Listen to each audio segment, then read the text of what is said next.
I have a question for everybody on the right. Why are you so fucking angry?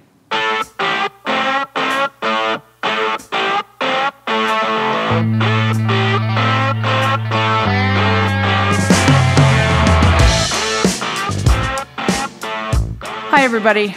Welcome to the very first episode of The Mary Trump Show. I'm so glad you're joining me today because on the show, we're going to be talking about everything from politics, popular culture, current events, and everything in between, and anything that catches my attention or yours. Very much looking forward to taking your questions, so send them to the Mary Trump Show at politicon.com. That's all one word, and I'll answer as many as I can on every show. Before I welcome today's guest, though, I want to finish up talking about anger on the right. People on the right, and the Republican base in particular, are angry about wearing masks. They're so angry about being told to get vaccines that they refuse to, even though they're putting themselves, their children, and their friends at risk. There's a reason that people who live in counties that voted for Donald are 3 times more likely to die from COVID. They're also angry that anybody would restrict the kinds of weapons they're allowed to own because apparently that piece of metal is more important to them than the lives of our children, as they've proven time and time again. They're utterly enraged that the 2020 election was stolen from them despite overwhelming evidence to the contrary, and they stormed the Capitol to vent their rage, and maybe even murder the vice president and some congresspeople in the process.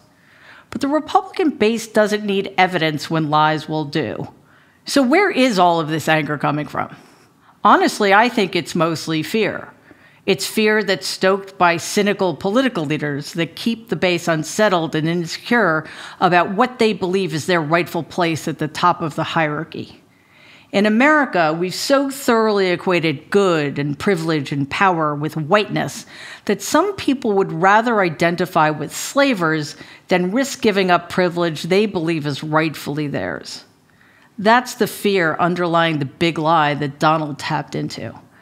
The idea that your white rights are more important than everybody else's. The belief that the votes of women, blacks, and Jews were allowed to count at all. The inescapable reality of the changing demographics that will render white people a permanent minority. And they know time is running out. But fear is a deeply unpleasant emotion, and Republicans know that. And over the last 5 decades, Republican leadership has become expert at stoking it on the one hand and transforming it into anger on the other. This makes it much easier for their followers to become comfortable with the cruelty of people like Donald, as long as it's directed at groups they've been told they should be afraid of. It also makes it easier for the Republican rank and file to be comfortable with their own cruelty. It feels good, and it allows them to delude themselves into thinking they have some measure of control because they have been granted permission by the powers that be to express their cruelty with impunity. And that's the cycle. Fear becomes anger, which enables cruelty, which engenders even more fear of the other, and so on. But it's utterly absurd. Let's start with some basic facts that might help clarify who really should be angry.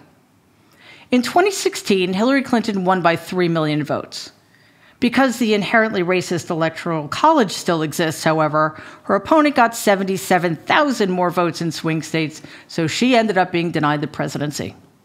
In 2020, Joe Biden won by almost 8 million votes, and although he won the Electoral College, the margin was only 45,000 votes in the states of Wisconsin, Arizona, and Georgia. In 2024, Republicans only have to flip 22,501 votes in those 3 states. Biden's popular vote margin could be 10 million, and he would still lose. This is insane, but it also creates a situation in which it becomes much easier to have things go their way. They don't have to worry about the other 47 states at all. They simply have to focus on 3. Just to give you an example of the danger we face, Biden won Wisconsin with 49.6% of the vote, but because of gerrymandering, Republicans currently hold a 61-38 majority in the state assembly and a 21-12 advantage in the state Senate. Beyond the undemocratic unfairness of it all, The big lie has created a climate on the right that gives permission to the anti-democratic minority to stack key election posts across the country with supporters who will have absolutely no compunction about challenging the legitimate Democratic wins, which even Brian Raffensperger, Georgia's Secretary of State, refused to do in 2020. And of course, he'll probably lose his bid for re-election. Then there's the Senate, which is split numerically, but the 50 Democratic senators represent over 41 million more citizens than the 50 Republican senators. Even with that massive disparity of representational power, this wouldn't be as much of an issue if the majority ruled, because Kamala Harris, as president of the Senate, could break any tie with the vote in favor of the Democrats. But the Senate is not a democracy, and we have the filibuster, which gives the minority enormous power to block any legislation they oppose, like voting rights, COVID relief, and women's equality. We have increasingly become a country in which a virulent minority has an outsized voice, and the majority, unrepresented and forced into a bystander role, suffers mightily in silence. The minority is always the Republicans. And then there's the media, which seems never to learn. We recently discovered via journalists like Dana Milbank and Eric Boehlert that the media coverage of Biden in 2021 has been as bad or worse than coverage of Donald in 2020. Considering Donald caused hundreds of thousands of unnecessary deaths, lied about having COVID, thereby putting hundreds of people, including the next president of the United States, at risk, embraced violent white supremacists, undermined the results of the 2020 election before a single vote was cast, this is pretty hard to take. What is perhaps even more galling is that Biden's lowest point of negative coverage in 2021 was lower than Donald's lowest point of negative coverage in 2020. Think about that for a second. It is we, the Democrats, the progressives, the moderates, who should be angry. And our anger is righteous, not based on manufactured fears, but on the very real fear that we are losing America and its great potential to be a liberal democracy. While it's true that we snatched democracy from the jaws of autocracy in November 2020, a rarity in human history, there is still a gun pointed at democracy's head. We don't have the luxury of being tired or demoralized, and we certainly don't have the luxury of letting down our guard. But man, it's a very long haul. So let's figure out together how to channel our anger into victory, because everything is at stake. Let's fucking go.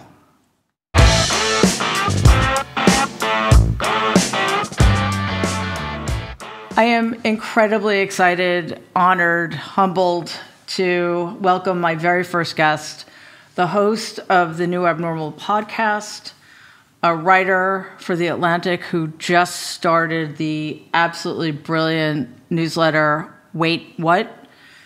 And so many other publications that I've lost count of them. But most importantly, my very, very good friend, Molly Jong-Fast. Molly, thank you so much for being here. Thank you for having me. Sure. I know that we're going to have to dig deep to find things to talk about. I was hoping that more would be going on. But you're creative. Yeah. No, seriously. I in prepping, I was kind of mystified by how to start, because it seems like, and correct me if I'm wrong, every week there's more than the week before. Is that your perception? I think the problem right now is that your uncle, sorry, not that this is your fault or anything. Well, I was born after he was, so it's hard to see how it would be. Yeah, that's true. It's not your fault.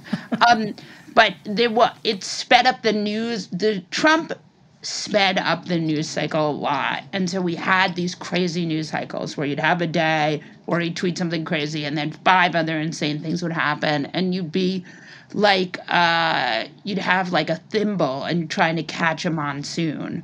But what I think has happened now, then Trump lost, and that was like incredibly wonderful. And we all took like a weekend off. And then the news sort of kicked back up in this completely insane way.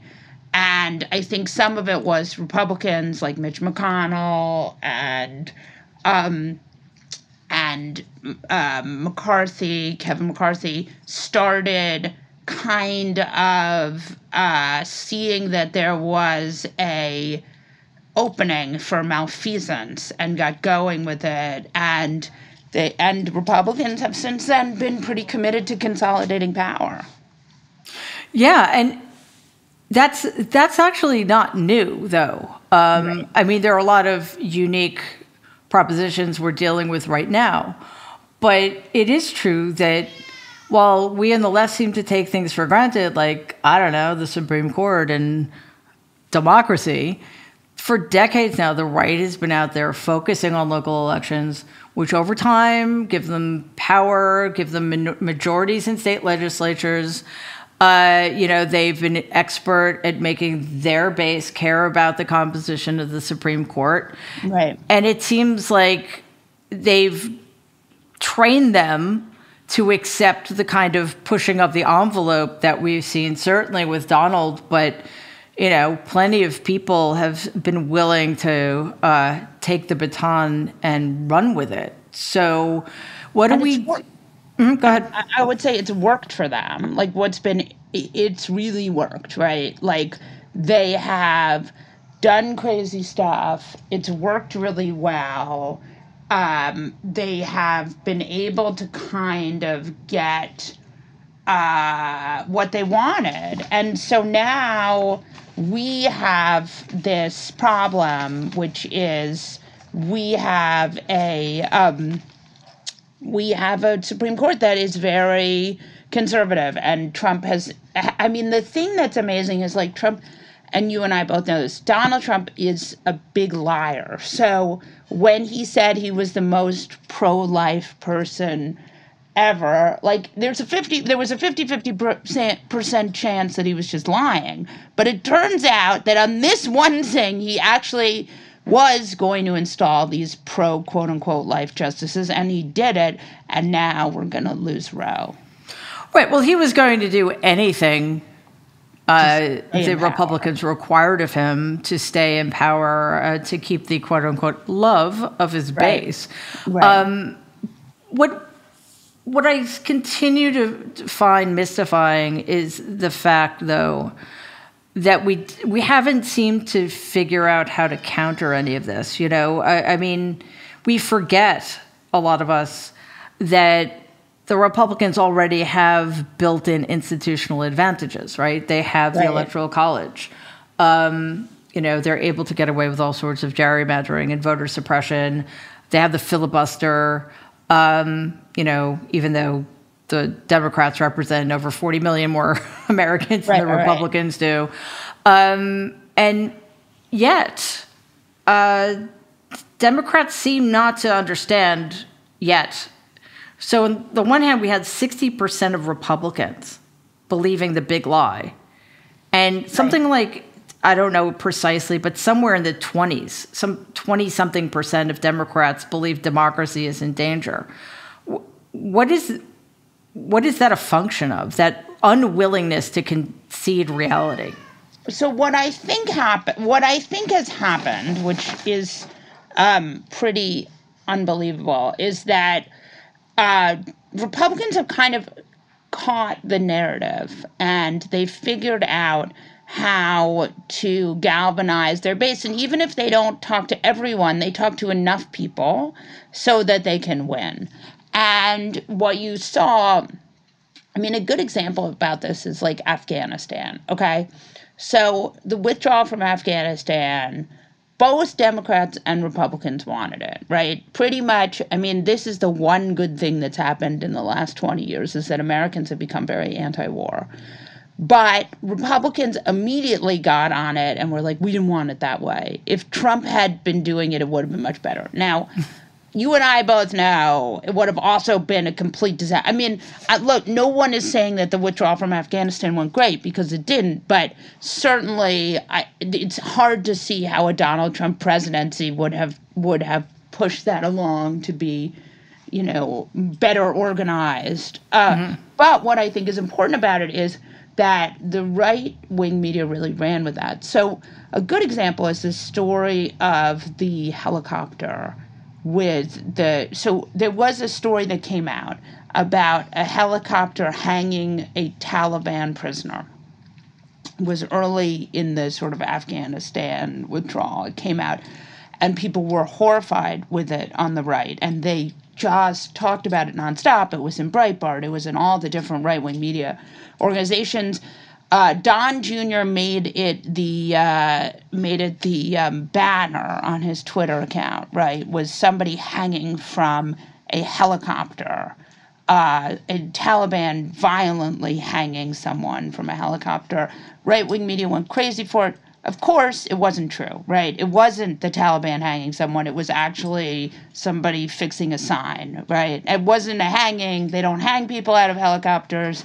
And this is no way a defense of the Taliban, because I'm sure they're terrible. But and we know they're terrible in many different ways. They've killed all the feminists. People are starving. It's a fucking disaster. But the point is that was not true.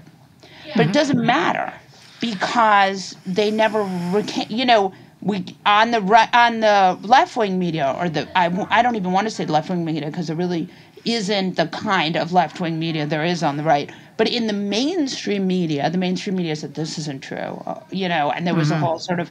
But on the right, nobody ever cared, so they just moved on, right? Because that's the thing, and you see that with good examples. You see that with Fox News, right? Like Laura Logan, who had been at one time a very real and serious journalist, but who had been through a terrible, terrible experience where she had been raped and had a horrible experience in the Middle East, and ultimately kind of had some kind of break. And now she's a very famous right-wing conservative person on Fox. And so she compared Dr. Anthony Fauci to Joseph Mengele.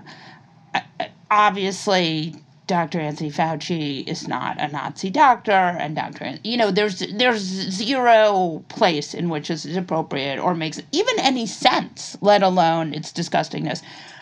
So what Fox News was, they just disappeared her, and you never heard about it again. And that is one of the things that you see on the right media, is that it's over. They don't ever go back. And what they do on the mainstream media is they go in and they say, like what Brian Stelter did with Cuomo, he says, we've decided there's a lot more transparency.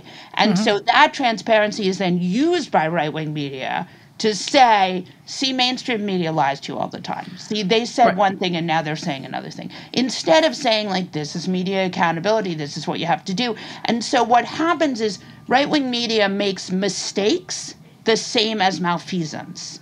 So you can make a mistake. I mean, we're human beings, right? So, like, it was a mistake not to... whatever. It was a mistake that whatever. But they, instead of apologizing for said mistake, they just pretend it never happened. And so that's how you see one of the many ways in which the right-wing media is sort of flooding the zone. Yeah, and you just described Donald's strategy. You push the envelope to see what you can get away with. And if you can keep getting away with it, you push the envelope even further, right? Yeah. And when it doesn't work, you pretend it never happened, and you never admit you made a mistake. So I get that it's so cynical then to use the mainstream media's willingness to own up. What I'm also concerned about, though, and I think Afghanistan is a good example of this, is when the mainstream media helps right-wing media perpetuate false narratives, because nobody could have wars don't end well ever. Right. So, I guess you could you can't make the argument that Donald would have done it better because he's horrible at everything. It's really crazy. But I mean, what could have been done differently? And for the mainstream media to concede that point without educating people, without putting things in the proper context, that I think leads us down an even more dangerous path, because then there's no counter ever. I mean, the one thing I would say about the mainstream media coverage of the Afghanistan withdrawal is that a lot of people who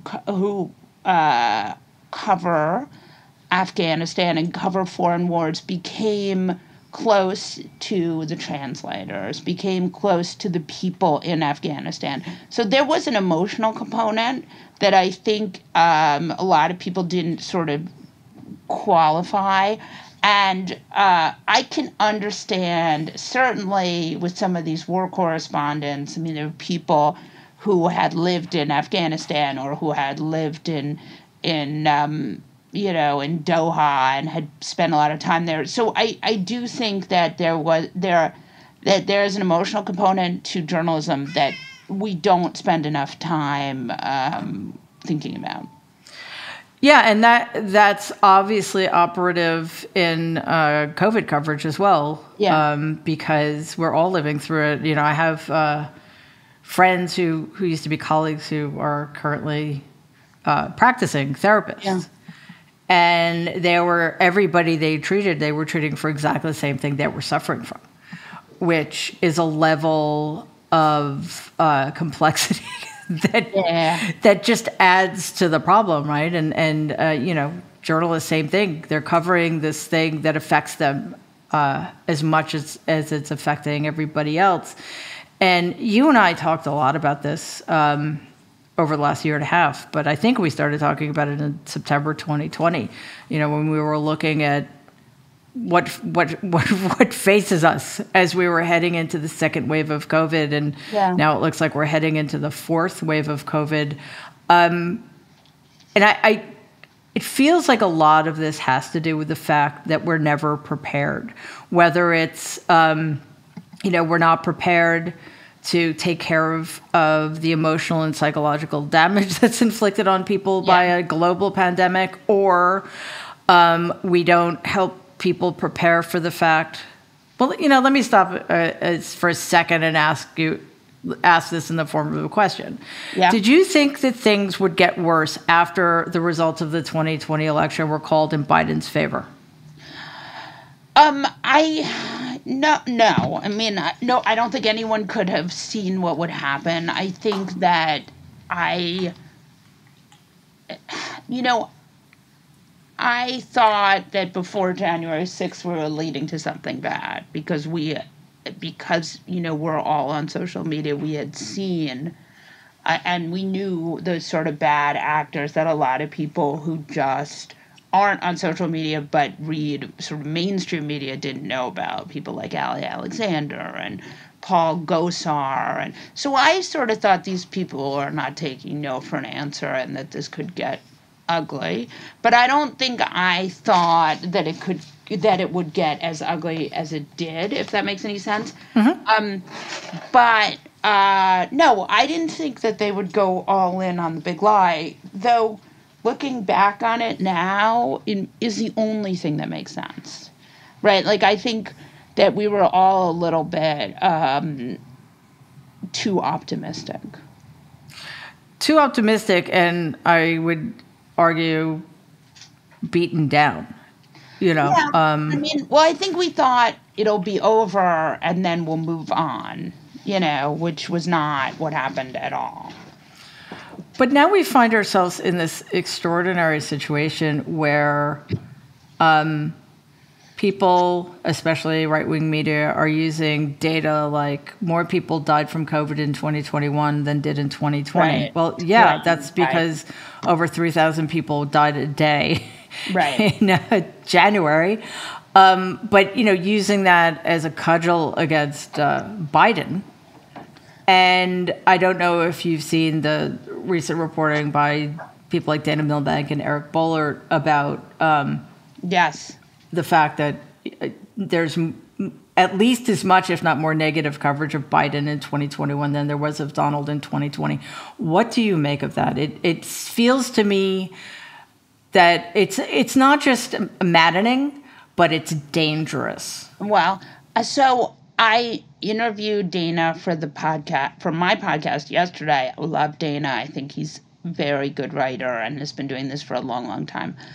The sentiment analysis is hard to really, we all know it's true that the coverage of Biden has been really negative in a bad way. the sentiment analysis is hooey. Like, it's not. You can't really. It's not science yet. Like, there's and Dana said this to me. He said, like, it's hard to quantify sentiment analysis. It's not, but for sure we're all seeing it. So it's not that hard to qualify sentiment analysis if we are all seeing what it is. But I would say the math behind it is a little bit suspect. So I would say the sentiment analysis is a little bit is probably not 100%. But but what we are all seeing it. So for sure, I think that there's a couple of factors going on. One is what we talked about with the right-wing media, where the right-wing media is focused on promoting right-wing actors and denigrating left-wing actors. So that fills up however much of a void is left when the mainstream media is not providing. So that's one thing. And then I would say the other problem is that there's a news bias, right? There's a bias towards news. You want news. And the newspapers are supposed to cover news. So it doesn't make any sense to have an article about how everyone is so happy and getting along so well in the Biden administration, right? Like, we've seen there are very few leaks out of Team Biden, and we know that Biden's chief of staff, Ron Klain, has been doing this for a million years and is very organized, and they get along very well, and there's not a lot of drama. So that's not a story, right? Think of how many hundreds of stories were written about Trump world's dysfunction, and that Trump was going to fire this person and he was going to fire that person, and maybe there'd be an ethics investigation of that person. So you have a problem where you just have a news bias that is a bias towards news. And then you have another problem, which is you have sort of a media that's not, the job of the media is not to promote a candidate, right? The job is neutrality.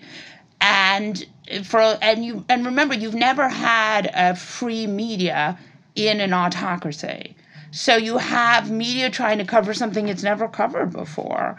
And so that has caused a lot of problems. And that's where I'd say is how we got here. And now the new thinking, which I think is really good, which Dana talked about and Margaret Sullivan has been talking about for a million years, is that Democrats have that the media should have a pro-democracy bias. But again, that's going to make things hard. You can't go from neutral to pro-democracy without some growing pains. So it's tough. Well, I'm not sure. Yes, neutral as to the facts, bias in favor of democracy for sure. Right. If for no other reason than self-preservation, right? But I think you're absolutely right when, especially between 2015 and 2020, it was impossible to recognize the water in which they were swimming, what was going on with the water in which they were swimming. And, at their peril and at the rest of our peril, because when you say the news, it's the news, and the news needs to be what they're focusing on. It so often, though, seems that the news is the horse race. Yeah, I mean, that is another thing. And I think, like, where people are getting, writers are focused on, for example, a great example is, and I wrote this piece about how I feel the mainstream media is not covering abortion the way they need to, which is that it's not a women's issue, it's a seismic shift in the way our society operates. Yeah, I absolutely want to talk to you about that in a minute, because the piece you just wrote on what's going on with abortion rights in this country is a must read, and I have some questions for you in terms of how it relates to what we're talking about right now. But I just want to go back for 1 second and kind of get your take on this. It feels like the media had a formula for handling elections and presidencies. Yeah. And for Donald, they completely recalibrated and changed the criteria, and they changed the metrics. And then Biden comes back in and they changed them again so that it's not a fair one-to-one comparison. So maybe they're covering Biden the way they covered Obama. I don't know. But they're, in that context, Biden is not going to fare well in comparison to how they covered Donald because of how skewed it all was. Well, what the thing with Donald that has really helped him was that he got a lot of airtime. He got a lot of news. He made a lot of news. He was very good for ratings. And so it helped him a lot, because what are you going to do? You're going to not have the guy who everyone wants to hear about on the news? I mean, you're going to not cover the president of the United States? I mean, it's an impossible situation, right? And so what they did was they for a long time, he used this media to get his lives going and to sort of grow his cult. Now he has a cult, right? So now he doesn't even need the mainstream media the way he did before, right? He's not on Twitter, but he still has his people, which is really scary. But so I would say that one of the things that's kind of happened is he's kind of able to communicate with the mainstream media, with his people without the mainstream media. Now, I think what the problem with Biden is, like, part of it is that he's just a very, he's sort of again, news bias, right? So and then he's not a gifted orator. So, like, you had someone like Obama who, there was no drama. Remember, like, the almonds and the tan suit, right? They married, wife, children, normal. No even Bill Clinton, right? No affairs. Right. Just normal, boring. He jogs, he eats almonds. No one cares. And good for the country, not so good for the news media. But is that new? Because news used to be what's going on in the world that matters to people's lives. And it seems like the definition of news has become what entertains people. And that seems like a very slippery slope. I mean, but we're already on it, right? I mean, I think we're almost at the bottom of it. And I think what happened with Trump, it was scary, but it was also, like, you and I both remember that the kind of, it drowned out everything else. Yeah. So you couldn't sell a book, you couldn't sell a book about gardening because everything had to be about Trump. Now we're in this nice period where it's not as much like that, but certainly it's very scarily bubbling under the surface. It's scarily bubbling under the surface, but I think it's also so locked into how things are covered now that it does still feel like it's a never-ending onslaught, and we are completely bombarded, and nobody can ever get their footing, especially after what, for a lot of people, I mean, I don't think necessarily to people who were plugged in, even though a lot of us were, if not completely mystified by it, but still shocked by the fact that things got worse after 2020. A lot of people felt like they had the rug pulled out from under them, So there's 2020, yeah. Yeah. And January 2021, and there's no respite, and yet we kind of need to stay strong in the midst of all of it, and it seems like the things to feel demoralized by keep catching us unawares, and that brings me to your piece because, as you know, the right has been going after a woman's right to choose since 1973. Yeah. Why did the mainstream media, do such a bad job of preparing us for what was happening? Texas didn't happen overnight. That's been years in the making. Yes. And I think the fact that it came as a shock to so many people made the blow land even harder. Well, I would say part of the problem with the death of Roe is that, a lot of times people aren't so interested in the federal judiciary.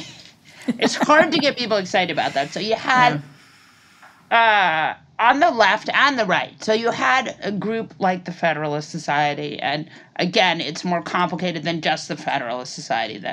But you had all of these groups on the right that were sulking around Yale and Harvard and Georgetown and looking for conservative justices and putting them on a fast track and they're very good at funding things like this, like the Koch brothers. So they have these justices that they've kind of created, and it's like the right-wing media now. It's these sort of very successful, very targeted. Because remember, the right, even though they advertise themselves as ideological, they're not really all that ideological. Because Trump, a great example is like Mitch McConnell said that they're not going to release the party platform before the midterms. That's because they don't have a party. What's the party platform? Lower taxes for rich people. Donald Trump. And vaccines are bad. Bankrupting the government. Right. Taking away women's right to choose. Right. Vaccines are bad. Children shouldn't wear masks. That's right. Your grandparents die of COVID, it's on you. It's basically death. Right. Death and taxes. That's all it ever is. Right? So there's no, what is the policy? Drilling, Arctic drilling. So, there's, of course they're not going to, and it reminds me of like with Trump with the 2020 RNC platform. They were like, we're going to put it on an index card because there's nothing to be on it. So you have a completely non-ideological party that just wants power. And then you have Democrats, which is like you have a completely ideological party that just doesn't want compromise. So you have people like, some of the most brilliant and talented activists in the Democratic Party who have given their lives to canceling student debt or to making insulin $35 or making insulin free. These people are amazing. I have so much respect for them. But, they have principles. And so you have Democrats arguing about principles and policies, and then you have Republicans just taking power.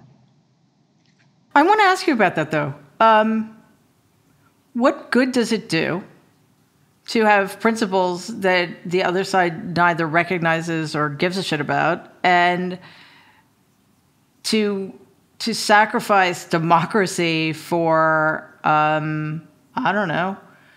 doing things the way we've always done them? It seems very short-sighted, and I find it impossible to believe that I know more about how these things work than somebody who's been in the Senate for longer than I've been alive, right? So how do we because I think Democratic activists absolutely know what's at stake here and have a very good idea what to do about it, from voter suppression and gerrymandering to issues of choice all the way down the line. What do we do about the fact that the Democrats, and not all of them, but enough of them, don't seem to understand the danger we're facing? Is it just because they're trapped in the myth of collegiality? I think that there are the biggest problem that Democrats have, which they have told me, which is, they'll constantly tell me, elected Democrats will tell me this incredibly stupid thing, which is they'll say, we pass good stuff and then people will see it. It is not true. It's not true. It's never been true. They've always believed it, though. So, again, it's like the Jimmy Carter school of policy. And Jimmy Carter obviously had a lot of problems, and there was inflation, and nobody wants to go back to Carter, though there were a lot of very impressive things about Jimmy Carter. But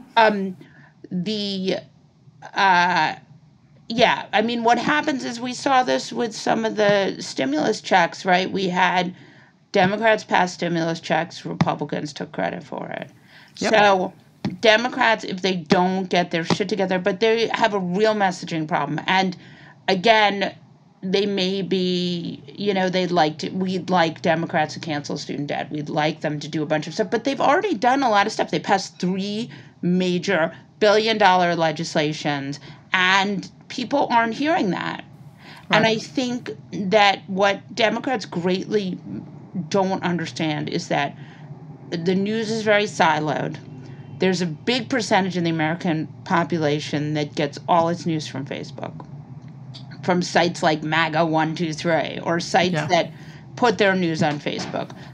So you're saying news is really siloed, and it's hard to get to people who only want to listen to things and people they already agree with. Right, and I also think they don't even know. So, for example, there's a percentage of the Republican Party that believes that Donald Trump won the election, and they don't believe it because they think it's a lie. They believe it because they think it's true, because they've been told it's true. So and it's like the people who die of COVID, right? They're not dying of COVID because they think that COVID is dangerous and they want to die. They're dying of COVID because they think the vaccine doesn't work. And they think that if they take the horse dewormer or they take the malaria pill, they won't get COVID and die.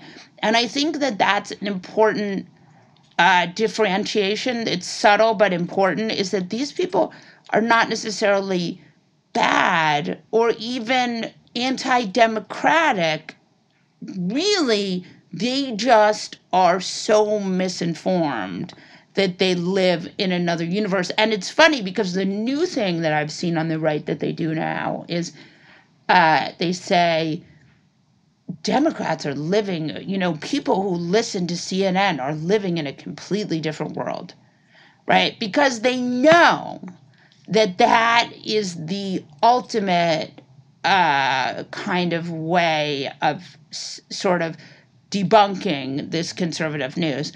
And so they say it because it's all about projection on the right. And then they'll say it's all about projection on the left. I don't know how you unfuck this country. I don't know that you can. It is quite a conundrum. When you're constantly being accused of what they're doing. Right. And when you are dealing with a significant minority of people who, as you say, they're not trying to die. They're not trying to have their kids die. They're just listening to the people in power. Who are people used to ask me often, aren't you angry? Don't you hate them? I'm like, they're doing what Americans are told to, white Americans anyway, are told to do since they're children.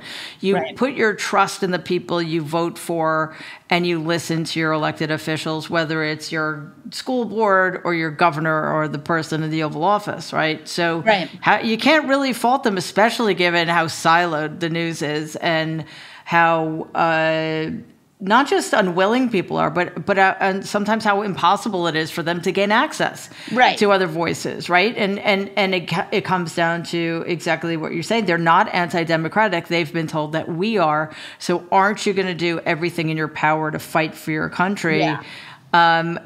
Especially when you're kept so ignorant about what's really going on.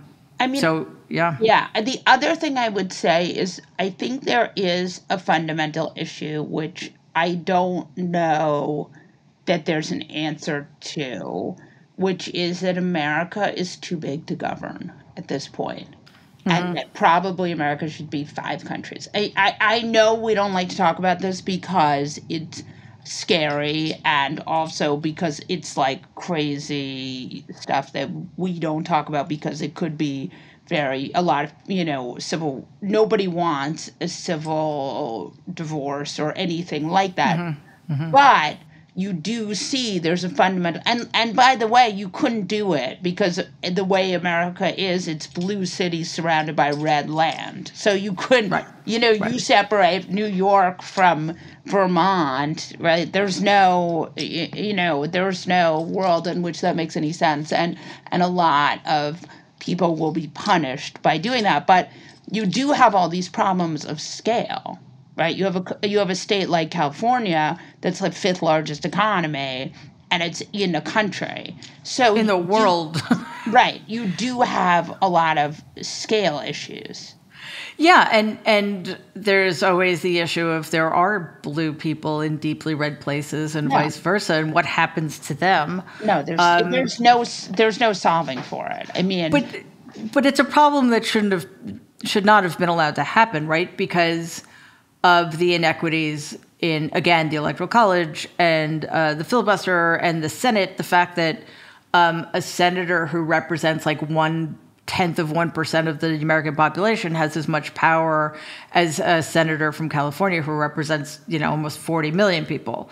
So those disparities, because they've always benefited the right, and the right has never wanted to address them because why should they? Since clearly their goal is minority rule in perpetuity. Right. So we now find ourselves in a situation where 6 people on the Supreme Court represent the minority of views.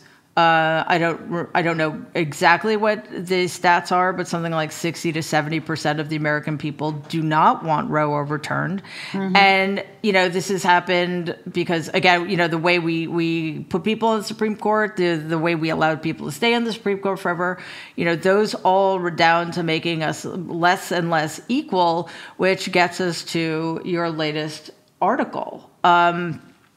Because we are that's in some ways it encapsulates. It's called "The Media is Failing on Abortion," and it encapsulates both the incredibly dangerous situation we find ourselves in of having a very radical minority on the Supreme Court, in my view, is making decisions that are going to affect us and our daughters for generations.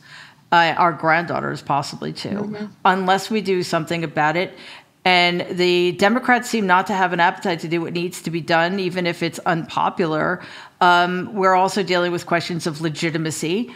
And then on top of that, and this is something that you write that I think is also really important because it shapes how people process this and come to understand what's going on. The language the media use is, in trying to be neutral. Right. It's essentially the language they use does not meet the seriousness of the occasion because this is not. We're not talking about taxes here. We're talking about human life and are women actually full participants in our democracy, or aren't they? Yeah. So what I think has happened,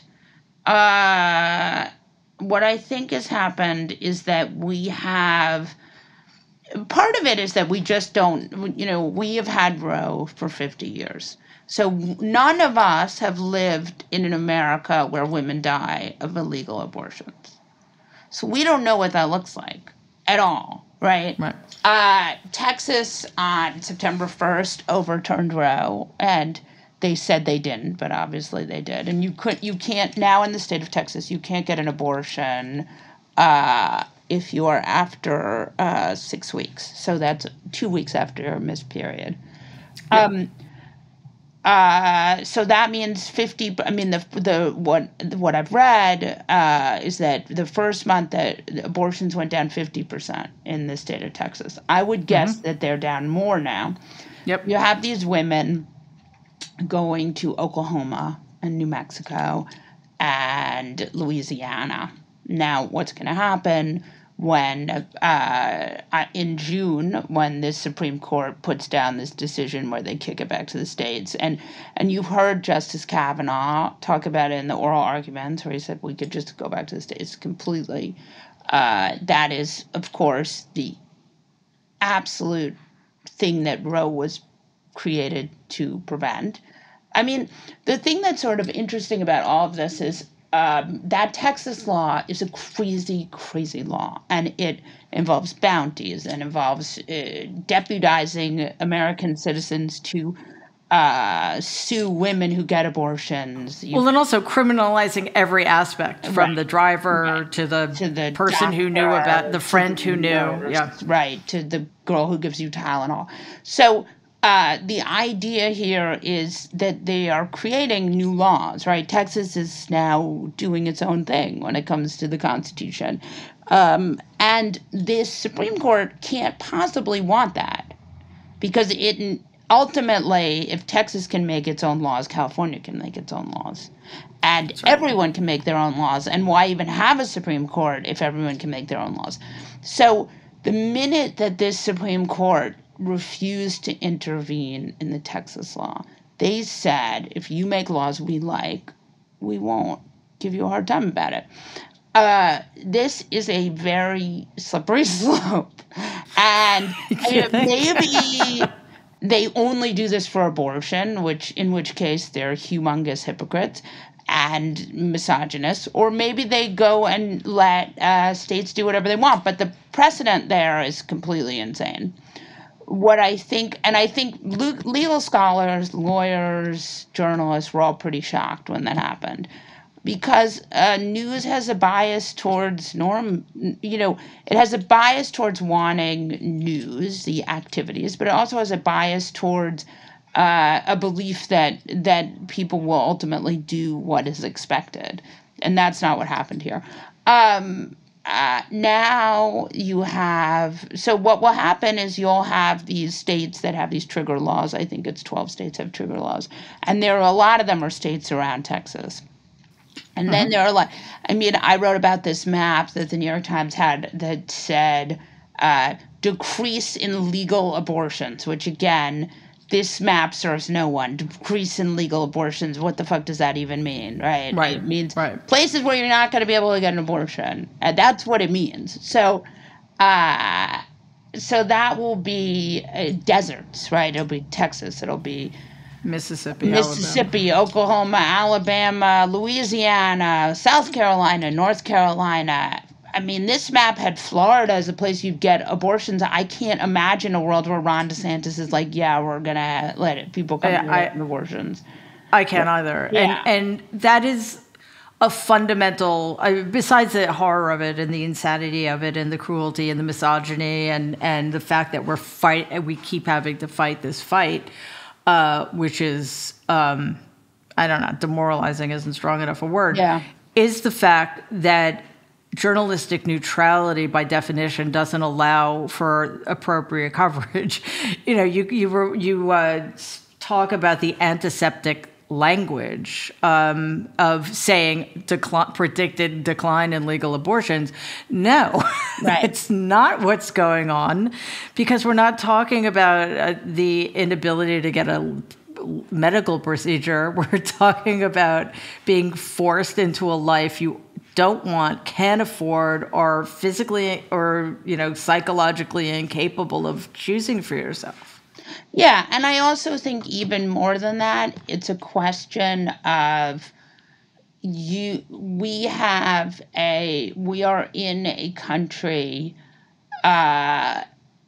we don't know what it looks like. I mean, so what I would say is what I would have liked to have seen and what I wish I had seen is people down, and we saw some of it, like with The Daily. There was an incredible episode of The Daily where they went to this abortion clinic and they interviewed the providers and they interviewed the women.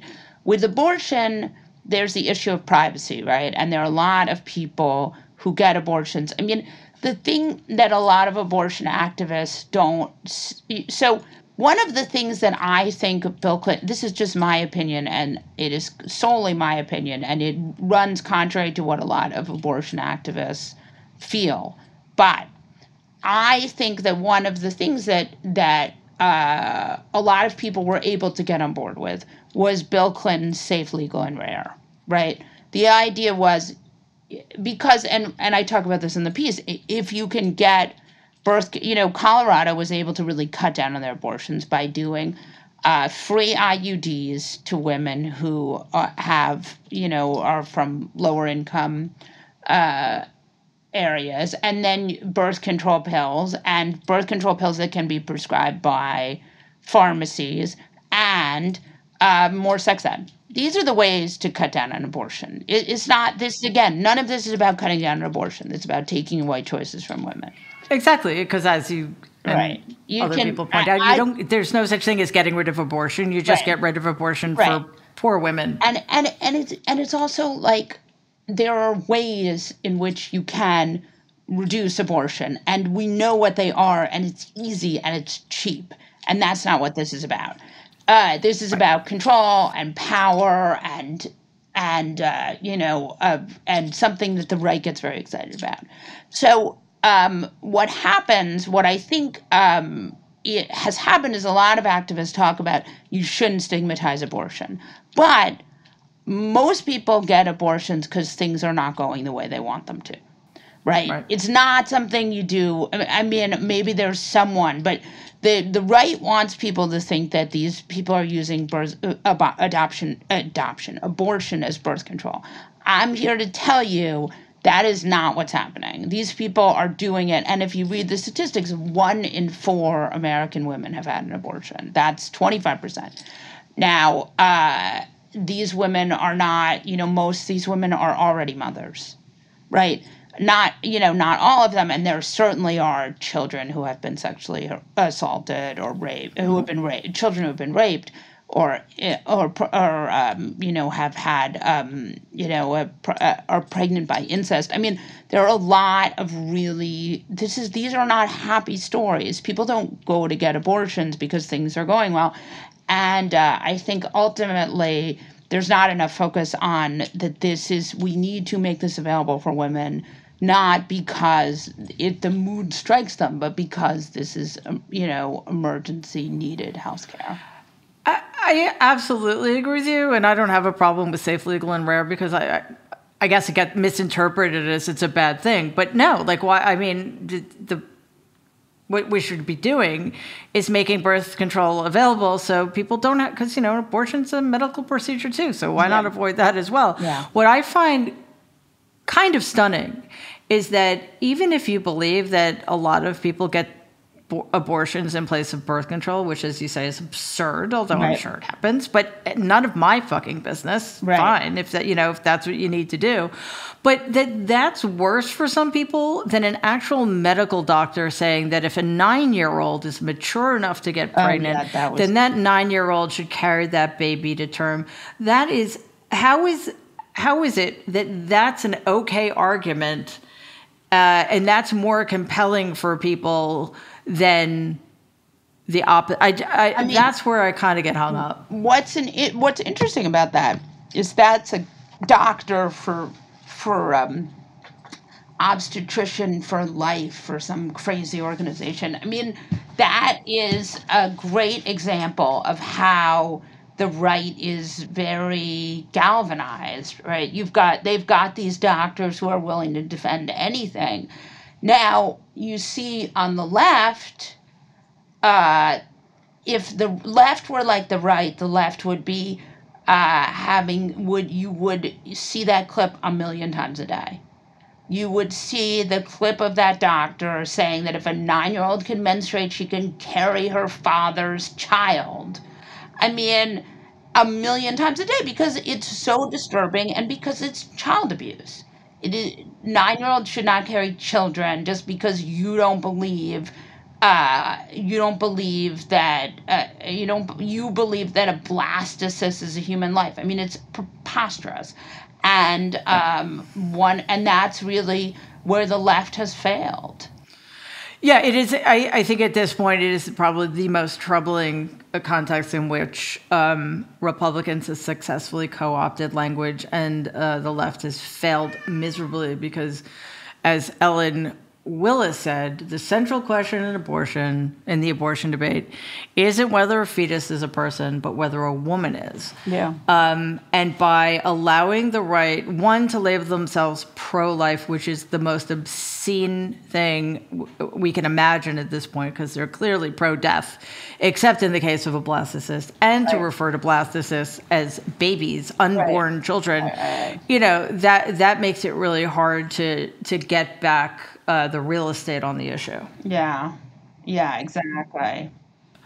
I know we covered a lot of kind of grim territory, but it's always my belief that we need to face things squarely in the face. We have to. Right? So we know what we're facing and what we're up against, so we can regroup to fight another day. So where can we find you on Twitter? It's called, you can find me on Twitter at Molly Jong-Fast.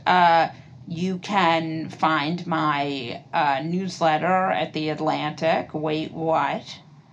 On The Atlantic, and you can find my podcast at The Daily Beast. And I strongly encourage everybody to check out Molly's Twitter is one of the best Twitter accounts out there, seriously. So go follow her.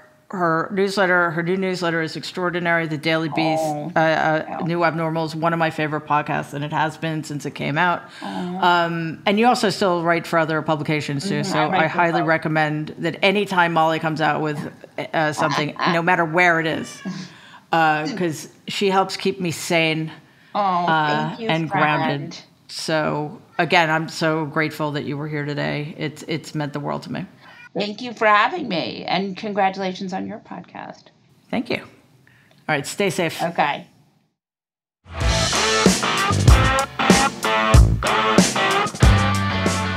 I'm really happy every week to do a Q&A with listeners who sent in questions ahead of time, because your opinions and your thoughts about what's going on are so important.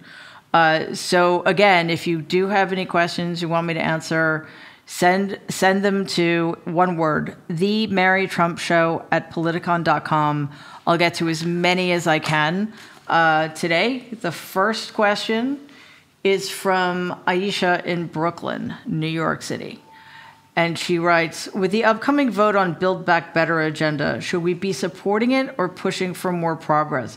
Is there a role for people on the left to say no in favor of stronger legislation? As for the second part of that, I think it depends entirely on the whip count.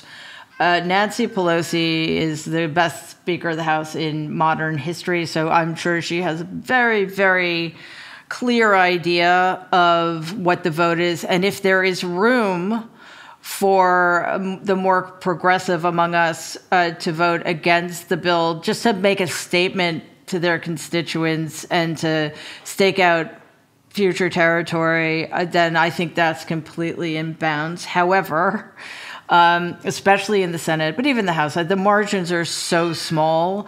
And in the Senate, we can't necessarily even count on all of the Democratic senators to do the right thing.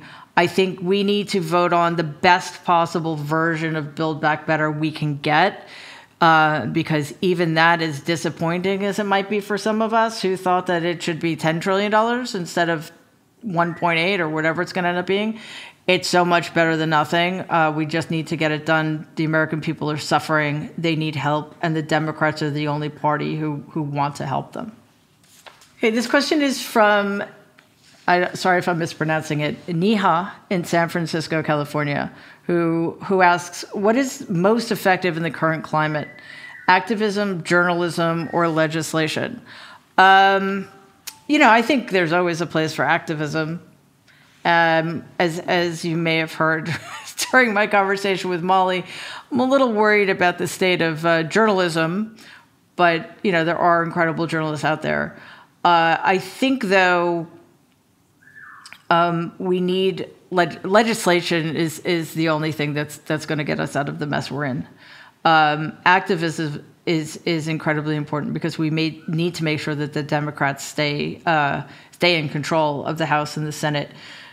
So again, all of those things, they're not mutually exclusive, and very often they impact each other, and we don't have to choose. So why should we? We need to encourage, however that's possible, journalists to again be neutral as to the facts, but always be biased towards democracy. We need our activists to motivate voters to pressure legislators to do the right thing, and obviously we need our legislators to make sure that they're passing laws that are going to help the most people as much as possible. The last question is from Britt in Austin, Texas, who asks, what is the biggest source of inequity in our system today, and what can the average person do to start fixing it? Actually just wrote an entire book about this called The Reckoning. The biggest problem that exists in America is the same problem that has always existed in America, and it's racism. America is a racist country. I don't say that to be incendiary or to upset anybody. It is just factually true. So what the average person can do is, if the average person is offended by that or takes issue with that, then maybe take a minute and figure out why that might be. Because if we resist that, then we resist doing anything about it. And we need to. It's time to look that issue in the face and recognize that by continuing to put it off or continuing to not deny it, we're just perpetuating it. And under those circumstances, there will never be equality for all people in America. And our goal should be to make America the best version of itself it could possibly be. And that includes being a democracy for all of its people.